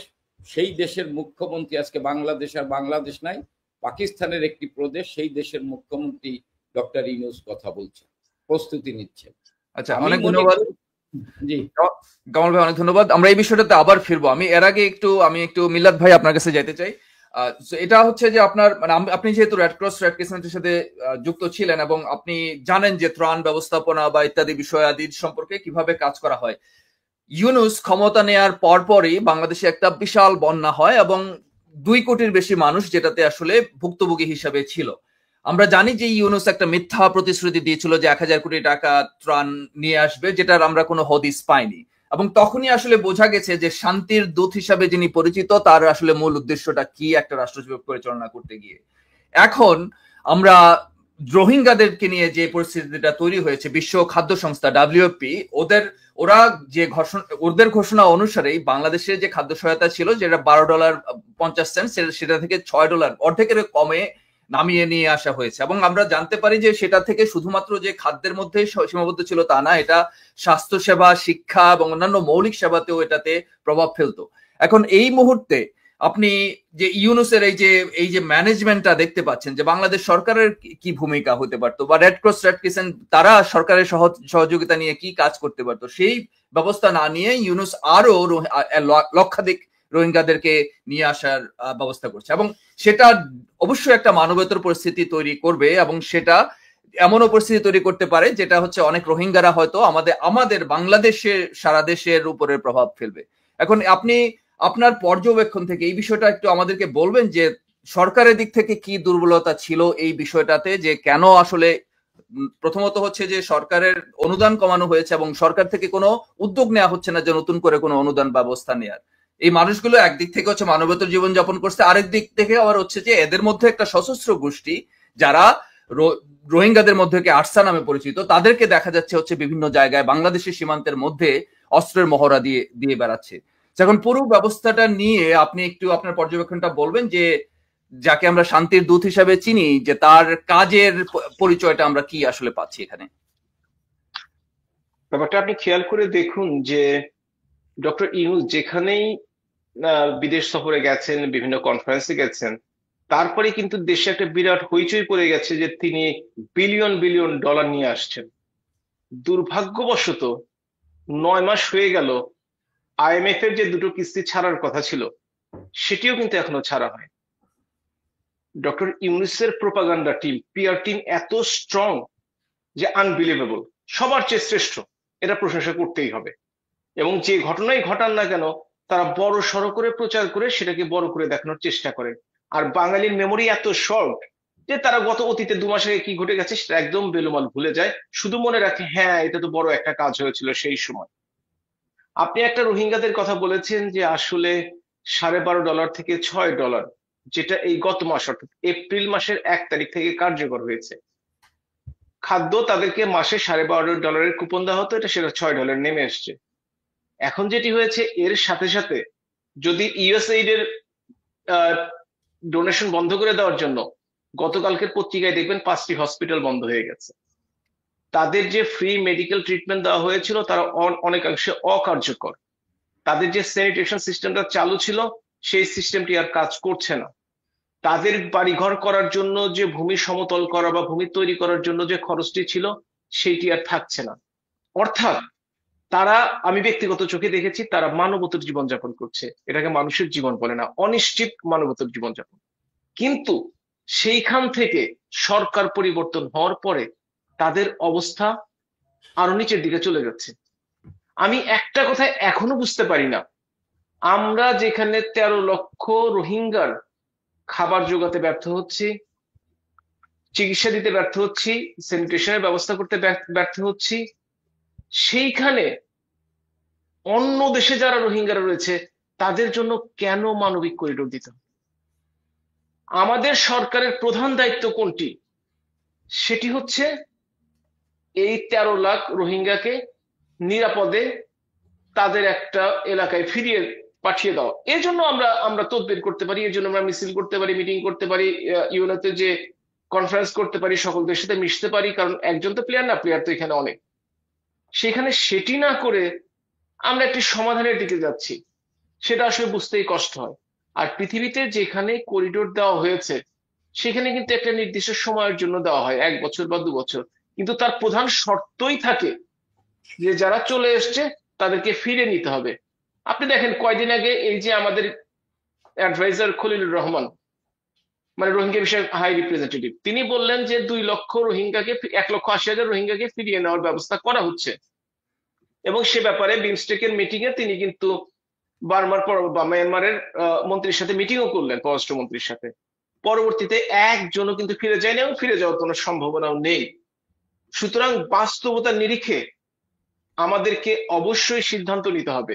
এবং যে জাতিসংঘের মহাসচিব যিনি এসে আমাদের আশ্রয় দেওয়ার জন্য প্রশংসা করলেন, তিনি আবার বলেছেন রোহিঙ্গাদের মর্যাদাপূর্ণ প্রত্যাবর্ষণ অত্যন্ত কঠিন এবং তিনি 2-1 বছরের মধ্যে এর কোনো সম্ভাবনা দেখছেন না। তাহলে তার দায়িত্বটি কি ছিল? তার বলা উচিত ছিল এই যে 13 লক্ষ মানুষ আছে এদের জন্য ভরণ পোষণ থেকে শুরু করে সবকিছু যেন সঠিকভাবে হয় সেই ব্যবস্থাটি আমি করব। জাতিসংঘ বর্তমানে আসলে ছোট জগন্নাথ। যখনই America, that is United states of America এবং ইউরোপিয়ান দেশগুলো তাদের ডোনেশন, তাদের কন্ট্রিবিউশন যে কোনো জায়গায় কমিয়ে দেয়, তারা মুখ থুবড়ে পড়ে। আপনি দেখবেন আমেরিকা কিন্তু WHO থেকে $500 মিলিয়ন বছরে সেটা আর দিচ্ছে না, অর্থাৎ সারা পৃথিবীতে হুমকির মুখে পড়েছে। এই যে বিভিন্ন ওইখানে প্রায় 3,20,000-এর মতো শিশু রয়েছে, প্রতি বছর তো আরো 30,000 করে যোগ হচ্ছে। তাদের যে বেসিক ইমিউনাইজেশন প্রোগ্রাম, টিকা যেটা দিলে মানুষ সুস্থ সবল হিসেবে বড় হবে, রোগ প্রতিরোধ ক্ষমতা বাড়বে, সেটা কিন্তু ব্যাহত হচ্ছে। কিন্তু এই যে মানুষের, এগুলো তো মানবিক অধিকার, এইসব মানবাধিকার লঙ্ঘন হচ্ছে, সেদিকে কারো নজর নেই। নজরটি হচ্ছে কিভাবে বাংলাদেশের মাধ্যমে বাংলাদেশের একটি অংশ দখল করে কোনো একটি ধর্মের নামে একটি এলাকা প্রতিষ্ঠিত করা হয় রাজ্য হিসেবে, যেটির প্রতিবাদ মাননীয় প্রধানমন্ত্রী কিন্তু পার্লামেন্টে দাঁড়িয়ে বারবার বলেছেন আমরা হয়তো বুঝতে পারিনি, আমরা হয়তো দোষ ধরেছি, আমরা হয়তো বলি ভালো কাজটি হচ্ছে না, কিন্তু সেগুলো অক্ষরে অক্ষরে আজকে সত্য বলে প্রমাণিত হচ্ছে। সুতরাং আমাদেরকে অবশ্যই যাদেরকে আমরা আশ্রয় দিয়েছি, যাদেরকে আমরা মেহমান হিসেবে রেখেছি, তাদেরকে যাতে ভালোভাবে রাখতে পারি সেইটা দেখার দায়িত্ব হচ্ছে যারা এই সরকারের দায়িত্বে আছেন। যারা আমাদের নিজের নিয়ন্ত্রণে নেই, সেই 1 লক্ষ রোহিঙ্গা যারা ইন্টারনালি ডিসপ্লেস, তারা মায়ানমারের মধ্যেই আছেন, তারা একটা নির্দিষ্ট জায়গায় আছেন, তাদের জন্য করিডোর, তাদের জন্য খাদ্য সহায়তা দেওয়া, নিজের 13 লক্ষ লোককে খেতে দিতে পারছেন না, আপনি অন্য 1 লক্ষ, 2 লক্ষ, 5 লক্ষ লোকের কথা ভেবে আপনি সময় নষ্ট করছেন। আসলে এর পেছনে গভীর একটি ষড়যন্ত্র রয়েছে। যারা দেশপ্রেমিক না, দেশকে যারা ভালোবাসে না, তারা এই ধরনের সিদ্ধান্ত নিতে পারে, কিন্তু আমি মনে করি বাংলাদেশের দেশপ্রেমিক জনগণ এটা কখনোই মেনে নেবে না এবং এটা বাংলাদেশে কখনোই সম্ভব হবে না। অনেক ধন্যবাদ মিল্লাত ভাই। আমি আপনার কাছে আবার ফিরবো। কামাল ভাই, এখন আপনার উদ্দেশ্যে একজন দর্শক, বাগেরহাট থেকে একজন দর্শক আসলে একটা প্রশ্ন করেছেন। আমি প্রশ্নটা একটু পড়ে শুনে আপনাকে উনি বলছেন যে শ্রদ্ধেয় কামাল ভাই, আমি বাগেরহাট থেকে বলছি, আমি সবসময় আপনার বস্তুনিষ্ঠ বক্তৃতার একনিষ্ঠ ভক্ত।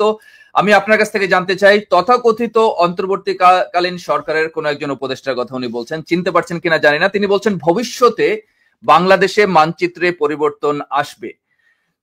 এই খবরটা আপনারা হয়তো দেখেছেন পত্রিকায়, যে রিজওয়ানা যে একজন উপদেষ্টা আছেন, উনি এই কথাটা বলেছেন যে ভবিষ্যতে বাংলাদেশের মানচিত্রে পরিবর্তন আসবে।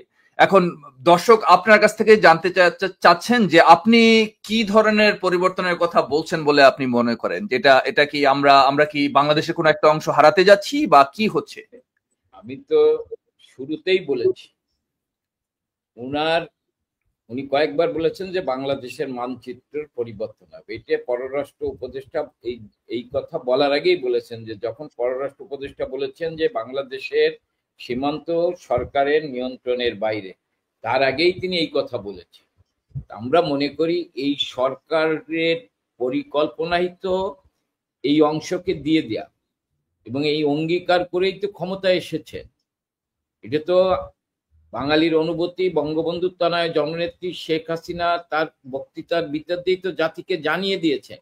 তখন অনেকে বলতেন যে শেখ হাসিনা ক্ষমতা ধরে রাখার জন্য মিথ্যাচার করছেন, কিন্তু আজকে তারাই বলছেন যে শেখ হাসিনাই সঠিক, শেখ হাসিনা সত্য কথা বলেছেন। বঙ্গবন্ধুর তনয় কখনো মিথ্যা তথ্য জাতির সামনে দেয়নি, কখনো দেয়নি, এবং আজকে প্রমাণিত হয়েছে যে বঙ্গবন্ধুর তনয় সবসময় সঠিক। এবং তিনি যখন দেখেন, এই যে যখন 2024-এর 5ই আগস্টকে ঘিরে যারা আন্দোলন করেছিল, তখনও তিনি যে কথা বলেছিলেন সেটাই পরবর্তীতে প্রমাণিত হয়েছেন। আমরা অনেকে তার কথা বিশ্বাস করিনি, আমরা মনে করছি যেটা শুধু সাধারণ ছাত্রদের কোটা আন্দোলন, কিন্তু এর পিছনে যে জঙ্গি ছিল, এর পিছনে যে মেটিকুলাস ডিজাইন ছিল, এর পিছনে যে আন্তর্জাতিক ষড়যন্ত্র ছিল, এর পিছনে যে আমাদের একটি অঞ্চলকে দিয়ে খ্রিস্টান রাজ্য বানানোর ষড়যন্ত্র ছিল, আজকে মানচিত্রের পরিবর্তনের ভিতর দিয়ে। কারণ আজকে যারা রাষ্ট্রীয় ক্ষমতায় আছেন তারা তো জনগণের কাছে জবাব দিতে বিশ্বাস করেন না, তারা তো এই দেশের জন্মকে বিশ্বাস করে না। আমি আপনার একটা কথা বলি, যারা ৭১-কে মানে না তারা দেশকে ভালোবাসবে কিভাবে? কারণ ৭১ তো একদিনে হয়নি। বাঙালির হাজার বছরের স্বপ্ন, একটি স্বাধীন ভূখণ্ডের স্বপ্ন দেখেছেন, সেই স্বপ্ন বাস্তবায়ন করেছেন বঙ্গবন্ধু শেখ মুজিব, যিনি জীবনের প্রায় ১ যুগের বেশি পাকিস্তানের কারাগারে নির্যাতিত হয়েছেন, মৃত্যুর মুখোমুখি দাঁড়িয়েছেন, ফাঁসির মঞ্চে ঝুলানোর চেষ্টা করেছে, মাথা নত করেননি।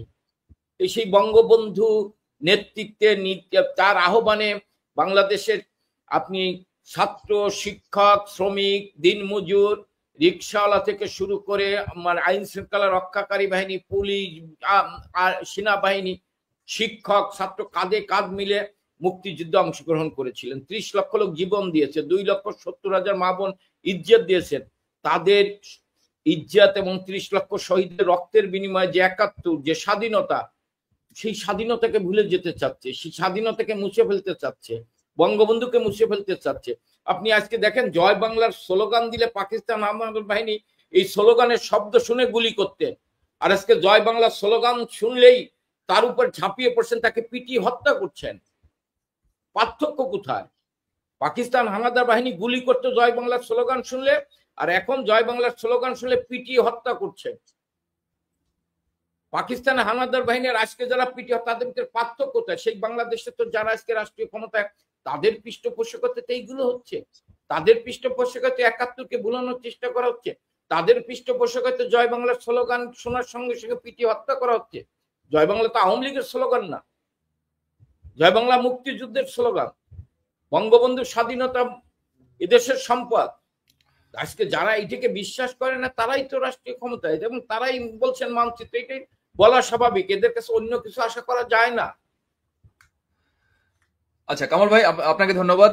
আমি এবার একটা গুরুত্বপূর্ণ বিষয়ে আমি একটু মিলাদ ভাই আপনার একটু দৃষ্টি আকর্ষণ করতে চাই। আপনি হয়তো ইতিমধ্যে জানেন যে ইউক্রেন এবং আমেরিকা, এদের মধ্যে একটা সম্পদ নিয়ে, ওদের যে রাষ্ট্রীয় যে সম্পদগুলো আছে, ন্যাচারাল রিসোর্সেস যেগুলো, এগুলো নিয়ে একটা চুক্তি হয়েছে গতকালকে, এবং তার আগের দিন থেকে এটা নিয়ে আলোচনা হচ্ছিল। ইতিমধ্যে আপনারা জানেন যে এর মধ্যে জেলেনস্কি যখন ইউএসএ তে এসেছিল সর্বশেষ, তাকে একরকম অপমান করে হোয়াইট হাউস থেকে বের করে দেওয়া হয়েছিল, কারণ সে চুক্তিতে সাইন করতে রাজি হচ্ছিল না। এখন চুক্তিটা ব্রিফলি যদি আমি আপনাকে একটু রিমাইন্ড করি, সেটা আসলে বিষয়বস্তুটা যেটা হয়েছে চুক্তিতে, যে এতদিন পর্যন্ত ইউএস যত সাহায্য দিয়েছে ইউক্রেনকে, সেই সমপরিমাণ টাকা ইউক্রেন একটা ফান্ডে যোগ করবে, এবং এই ফান্ডের মালিক হবে হচ্ছে বোথ ইউক্রেন এবং ইউএস। এবং এই ফান্ডটাকে প্রথম 10 বছর এরা বলছে যে এটার লভ্যাংশ 2 দেশ ভাগ করে নেবে, এবং যেটা করা হচ্ছে যে প্রথম 10 বছর বলছে যে কোনো লভ্যাংশ ইউএস নেবে না, এবং সেটা হচ্ছে ইউক্রেনের পুনর্গঠনের জন্য। এখন আমার প্রশ্ন হচ্ছে যে অনেকেই বলছে, যারা হচ্ছে বিশ্লেষক, তারা বলছে যে ন্যাচারাল রিসোর্সেস গুলো কথা বলা হচ্ছে, যে এই ফান্ডটাকে ইউজ করে যে ন্যাচারাল রিসোর্স গুলো তোলা হবে ইউক্রেন থেকে, সেটাতে আসলে 10 বছর লেগে যাবে শুধুমাত্র ন্যাচারাল রিসোর্স গুলো বের করতে, কোথায় আছে সেগুলো।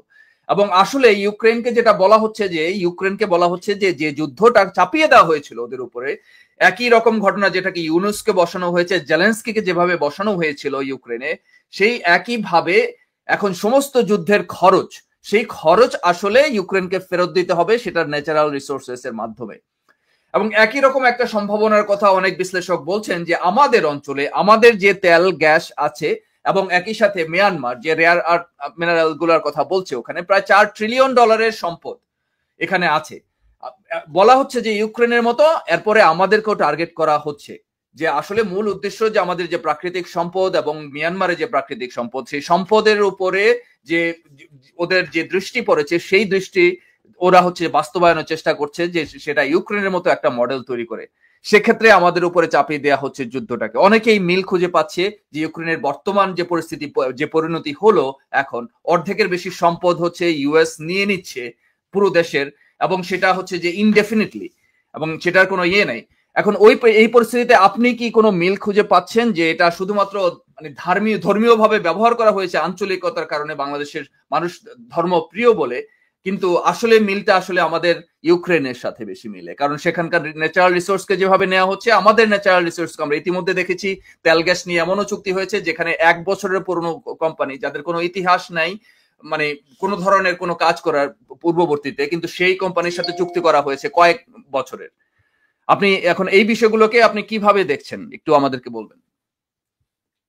প্রথমত আমরা যে কোনো পরশক্তি তাদের স্বার্থকে প্রথমত দেখে থাকে। ইউক্রেনের ক্ষেত্রে যে ঘটনাটি ঘটেছে, সে চুক্তিটি স্বাক্ষর করার জন্যই কিন্তু জেলেনস্কি ইউএসএ গিয়েছিলেন, কিন্তু পরিবর্তিত পরিস্থিতি তো একটু উত্তপ্ত হয়ে কারণে তাকে বেরিয়ে আসতে হয়। কিন্তু পরবর্তীতে কিন্তু দুঃখ প্রকাশ করতে হয়েছে। এটাই হচ্ছে সবচেয়ে বড় সমস্যা, যে বড় ভাইদের কাছে ছোট ভাইদেরকে এই অবস্থার সৃষ্টি হয় সারা পৃথিবী জুড়ে। এটা শুধু প্রথম হয়নি।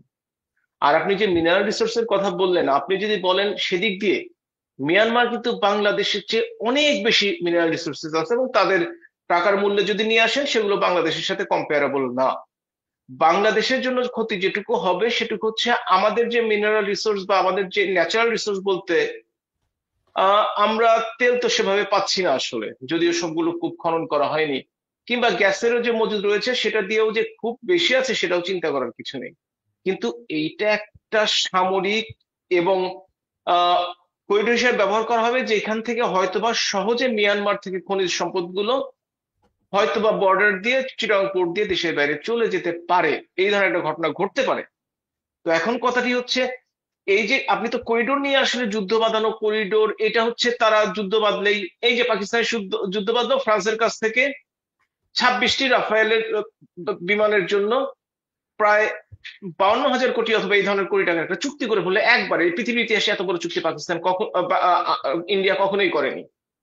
সুতরাং বাংলাদেশে যদি দেখে যে মায়ানমারের সাথে কোনো ঘটনা ঘটতে যাচ্ছে, বাংলাদেশকে অবশ্যই কারো না কারো মুখাপাক্ষি হতে হবে, আর হলেই তার মাধ্যমে তারা বেনিফিট নেওয়ার চেষ্টা করতে হবে। আমরা কেন সেই ভুল পথে পা বাড়াচ্ছি? কোনো রাজনৈতিক সরকার থাকলে কিন্তু এই পথে কখনোই পা বাড়াতো না। যেহেতু অরাজনৈতিক, ক্ষণস্থায়ী এবং অনির্বাচিত সরকার, সেই জন্য তারা কয়েকজন মিলে যেটা মনে করে সেটাই করে, যেটা অবশ্যই দীর্ঘস্থায়ী হবে না। আপনি একটা কথা চিন্তা করে দেখেন, এইখানে কিন্তু যুদ্ধ বাঁধানোর জন্য দল কিন্তু একটা না। একটা হচ্ছে মায়ানমার যারা শাসন করছে সেই সামরিক জান্তা, তার বাহিনী, আরাকান আর্মি, রোহিঙ্গারা আরসা নামে তারা সশস্ত্র প্রস্তুতি নিচ্ছে, এবং কারোর সাথেই কারো সম্পর্ক কিন্তু ভালো নয়। রক্তক্ষয়ী সংঘর্ষটি যেন আমরা চাই না কোথাও হোক, কিন্তু আমাদের সীমান্তের মধ্যে যেন না হয়, সেটা আমরা সবচেয়ে বেশি চাই না। সুতরাং এটা থেকে বেরিয়ে আসতে হলে অবশ্যই আমাদের যে আন্তর্জাতিক কূটনীতির উপর জোর দেওয়া উচিত ছিল বর্তমান সরকারের, সেটি না করে তারা আসলে ভিন্ন পথে যাওয়ার চেষ্টা করছে।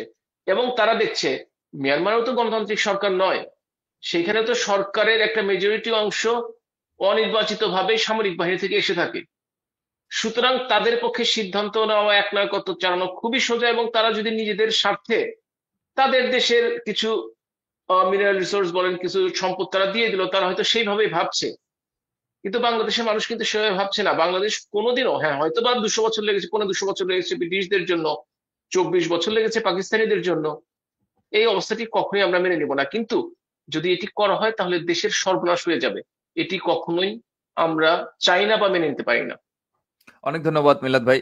আমরা, প্রিয় দর্শক, আমরা অনুষ্ঠানের একেবারে শেষের দিকে চলে এসেছি। আমি এই মুহূর্তে যাব হচ্ছে কামাল ভাইয়ের কাছে। কামাল ভাই, অনুষ্ঠানের শেষ পর্যায়ে এসে আপনি আমাদের যে যারা দর্শক আছেন, যারা বাংলাদেশের মানুষ, যারা আসলে শঙ্কার মধ্যে প্রতিনিয়ত সময় পার করছে এবং বাংলাদেশের স্বাধীনতা এবং সার্বভৌমত্ব নিয়ে যারা এখন হচ্ছে যে খুবই শঙ্কার মধ্যে আছে যে আমরা আসলে সার্বভৌমত্ব হারাতে যাচ্ছি এবং বড় একটা অংশ দেশের নিয়ন্ত্রণের বাইরে চলে যাচ্ছে, এই পরিস্থিতিতে আপনি বাংলাদেশের সাধারণ মানুষের উদ্দেশ্যে, বাংলাদেশের মানুষের উদ্দেশ্যে আপনি কি একটু কিছু বলবেন, যেটা আসলে কোন রকমের ভরসা পেতে পারে মানুষ, যে আসলে এই অবস্থা আমাদের খুব বেশি দিন, দীর্ঘদিন আমরা হয়তো থাকবো না, অবস্থা থেকে কিভাবে উত্তরণ পেতে পারি? আমরা জানি যে আমরা মুক্তিযুদ্ধের সময় 1971 সালে একটা সশস্ত্র বাহিনীর বিরুদ্ধে লড়াই করে আমরা স্বাধীনতা এনেছিলাম। এখন আমাদের দেশের মানুষ, আমাদেরকে আবার এরকম কোন লড়াই করতে হতে পারে বা রাস্তায় নামতে হবে, বা এমন কোন নির্দেশনা আপনি কি মানুষের উদ্দেশ্যে বলতে চান যেটা আসলে এই পরিস্থিতি থেকে আমাদের বের করে নিয়ে আসতে সহায়তা করবে? আপনাকে ধন্যবাদ। দেখেন, আমি বাংলাদেশের মানুষকে এবং আমাদের তৃণমূলের নেতা কর্মীদের, সাধারণ মানুষদের, যারা মুক্তিযুদ্ধের চেতনায় বিশ্বাস করে, যারা বিশ্বাস করেন ৭১-এ ৩০ লক্ষ শহীদের রক্তের বিনিময়ে বাংলাদেশ স্বাধীন হয়েছে, যারা বিশ্বাস করে জাতির জনক বঙ্গবন্ধুর দীর্ঘ লড়াই সংগ্রামের মধ্যে দিয়ে বাংলাদেশ স্বাধীন হয়েছে, তারা জননেত্রী শেখ হাসিনার নেতৃত্ব ঐক্যবদ্ধ হবে। এবং আমি দেশবাসীকে একটাই কথা বলতে চাই যে আল্লাহর কাছে শুকরিয়া আদায় করি যে আমাদের শেখ হাসিনা বেঁচে আছেন। শেখ হাসিনাকে বারবার হত্যা করার চেষ্টা করা হয়েছে। এবারও 2024-এর 5ই আগস্টের এই মূল লক্ষ্য ছিল শেখ হাসিনাকে হত্যা করা। আল্লাহ রক্ষা করেছেন। আমি শুধু একটি কথাই বলতে চাই, ভরসা রাখবেন, সাহস রাখবেন, বিশ্বাস রাখবেন। কারণ বঙ্গবন্ধুকে হত্যা করার পর অন্ধকার যুগ ছিল। সেদিন কবিগুরু রবীন্দ্রনাথ ঠাকুরের একটি কবিতার ভাষা বলতে হয়, অন্ধকারে সিন্ধু তীরে একলাটি ওই মেয়ে আলোর নৌকে ভাসিয়ে দিল আকাশ পানে চেয়ে। সেদিন কবিগুরু রবীন্দ্রনাথের ওই কবিতাটা মনে হয়েছিল যে জননেত্রী শেখ হাসিনার জন্য লেখা হয়েছিল। তিনি 21 বছর লড়াই করেছিলেন, মৃত্যুর মুখোমুখি দাঁড়িয়েছিল। আবারও তাকে হত্যা করার চেষ্টা করেছিল 2004 সালের 21 সেখান থেকে 2011-তো তাকে হত্যা করার চেষ্টা করা হয়েছিল। সেখান থেকে আল্লাহ তাকে রক্ষা করেছেন। আল্লাহ যখন তাকে রক্ষা করেছেন, আমাদের 15 বছর বঙ্গবন্ধু তখন জননেত্রী শেখ হাসিনা একটানা রাষ্ট্রীয় ক্ষমতায় ছিল। আমাদের তিনি চেষ্টা করেছেন দেশটাকে এগিয়ে নিয়ে যাওয়ার জন্য। আমাদের অনেকের ভুল ত্রুটি থাকতে পারে, আমরা যারা মাঝখানে নেতৃত্ব দিয়েছি আমাদের কারণে হয়তো অনেক ভুল ত্রুটি হতে পারে, বিতর্কিত হতে পারি, দল বিতর্কিত হতে পারে, প্রশ্নবিদ্ধ হতে পারে।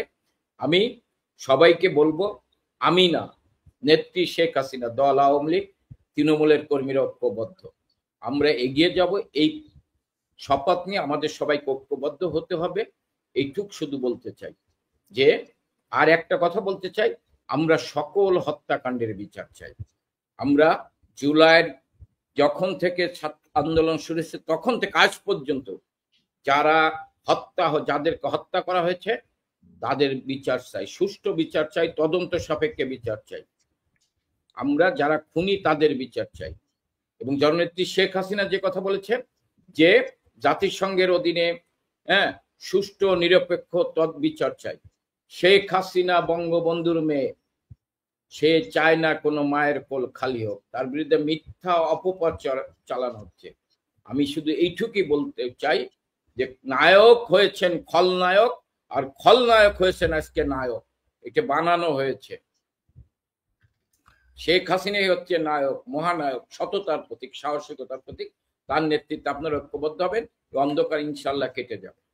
মিল্লাত ভাই, শেষ দু একটা কথা আপনার কাছ থেকেও শুনতে চাই, যে বাংলাদেশের মানুষের উদ্দেশ্যে আপনি যদি কিছু বলতে চান, জনগণের উদ্দেশ্যে। বাংলাদেশের মানুষ সবসময় চায় গণতান্ত্রিক প্রক্রিয়া, সুবিচার, সুশাসন এবং দুবেলা দুমুঠো খেয়ে একটু শান্তিতে ঘুমানোর জন্য। কিন্তু এই পরিবর্তিত পরিস্থিতিতে বিগত 9 মাসে মানুষের জীবনে নাভিশ্বাস উঠেছে। এই নাভিশ্বাস থেকে মুক্ত পাওয়ার জন্য অবশ্যই একটি গণতান্ত্রিক নির্বাচিত সরকারের প্রয়োজন।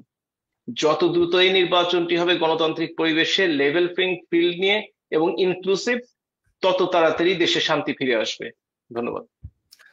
অনেক ধন্যবাদ মিল্লাত ভাই। প্রিয় দর্শক, আমরা আজকের অনুষ্ঠানের একেবারে শেষ পর্যায়ে চলে এসেছি। আজকের আলোচনা থেকে আমাদেরকে চোখে আঙ্গুল দিয়ে দেখিয়ে দিলেন আমাদের আলোচকরা দেশের সাংবিধানিক ভিত্তি, বাংলাদেশের রাজনৈতিক কাঠামো এবং ভূখণ্ড সবই এখন কেমন হুমকির মুখে।